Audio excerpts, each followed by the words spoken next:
Plongeurs démineurs de Cherbourg intervenir sur un bloc de défense allemand découvert cet été. En contrebas de la plage du Havre, un engin explosif doit être neutralisé. Les plongeurs démineurs de la Marine nationale arrivent de Cherbourg pour remplir cette mission. Ce bloc de béton allemand a été déposé là pendant la Seconde Guerre mondiale pour empêcher les Alliés de débarquer. Ce spécimen a été découvert cet été. On va déjà protéger, donc c'est pour ça qu'on utilise des sacs qui sont remplis de sable, qui sont là pour limiter les éclats, contenir les éclats et limiter les dégâts possibles.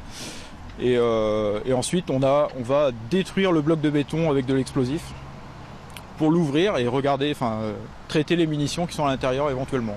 Aucune habitation n'a dû être évacuée, mais un périmètre de sécurité de 400 mètres empêchait l'accès à une partie de la plage et au port de plaisance.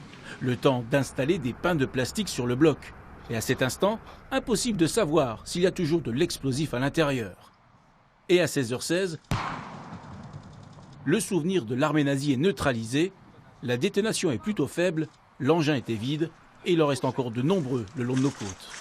On sait ce qui a été traité, mais on ne sait pas ce qui reste. Ici, le littoral a beaucoup travaillé, a beaucoup bougé, donc au final, on se retrouve avec des munitions qui apparaissent au fur et à mesure du temps, quand il y a des déplacements de bancs de sable ou des bancs de galets comme ici. Donc en fait, on peut pas savoir exactement combien de temps ça va nous prendre pour traiter tout ce qui reste. Et il faudrait encore un siècle pour tout neutraliser.